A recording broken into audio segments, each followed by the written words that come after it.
ఇప్పుడు విజయ్ దేవరకొండ బిలో ఆయన టెక్స్ట్ లో ఒక మ్యాటర్ చదివాను, షాక్ అవుతున్నాను. అరే, మన అన్న దేవరకొండ చెప్తే నేను ఇమీడియట్ గా ఈ యాప్ డౌన్లోడ్ చేసుకుంటాను.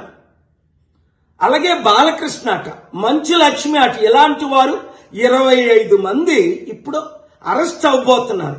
ఒకవేళ పోలీసులు వాళ్ళ దగ్గర పొలిటీషియన్స్ డబ్బులు తీసుకొని అరెస్ట్ చేయకపోతే వారందరినీ సుప్రీంకోర్టుకి నేను నడిపిస్తా.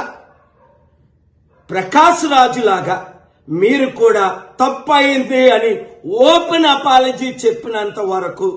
2, మీరు సంపాదించిన డబ్బు ₹1 అయితే 1 కోటి, 10 కోట్లు అయితే 10 కోట్లు, 980 మంది ఆత్మహత్యలు చేసుకున్నారు. అంటే వారిని మీరు నరహత్య చేశారు.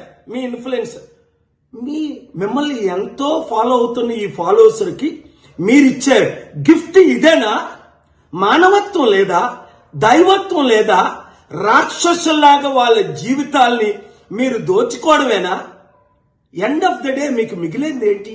ఆత్మకు శాంతి కావాలా? మనసుకు రక్షణ కావాలా? నెమ్మది కావాలా? ఫ్యూచర్ మంచి పేరు కావాలా? లేదా చరిత్రహీనులుగా మిగిలిపోవాలా? ఆలోచించండి. 72 గంటల టైం మీకు ఇస్తున్నాను.